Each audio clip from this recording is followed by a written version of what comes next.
How can you make your offer stand out, especially if you're in a highly competitive market or there's a lot of competition on a house you really want? Well, I have a few tips for that. I'm Ruthie Sullivan. I'm with Ruthie Realty and Presidio Canyon Real Estate, and I have helped a lot of buyers over the years get into their dream home, even during the craziest of market times. I've got a few tips to help you stand out from the crowd, 5 to be exact.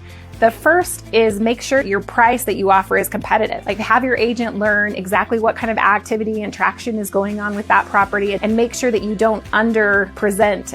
It's always nice to try to get the house for the best that you can, but you want to be careful not to undermine yourself in the process. The second thing you can do is make sure you have a pre-approval and or proof of funds, and not just a pre-qualification. They're very different. Pre-approval and proof of funds shows that you actually can perform on this house. And so you want to have that. Then number 3, put down a larger earnest money amount. Again, have your agent figure out what's going on this property. This is going to depend on the market conditions at the time and what's going on specifically with that property. But a stronger amount of earnest money could be a very good strategic thing to do. Keep in mind, don't loosen your contingencies on your loan or on your appraisal until you know that you are actually approved. And again, make sure you have a good and safe due diligence period. However, what if you don't have enough money to put a large amount down on the house? Well, you can talk to your agent and figure out there's other things you can do with contingencies. You can tighten dates.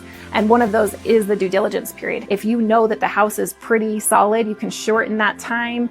And that's enticing for sellers too, if they know that the money you are putting down will turn hard and non-refundable, very quickly. So it shows that you're serious that way as well. The fourth thing to consider is let the seller know that you've not written any other offers on other properties. So you're really serious about this one, that you verified the taxes and that you're considering that in your payment, your HOA, if it's got an HOA, that's been considered, and that you're going to be as reasonable as possible in regards to repairs and requests that you make once you're under contract. It's never fun if you're on the sell side and you get things under contract and then things that could have been addressed in the price beforehand are being addressed after. It's frustrating to sellers and sellers agents. So you want to try to be as realistic as possible with those things. And last but not least of all 5 is make sure your agent is in contact with the selling agent regularly. Believe it or not, I think it makes sense, but it reflects a big time on how much you stand out.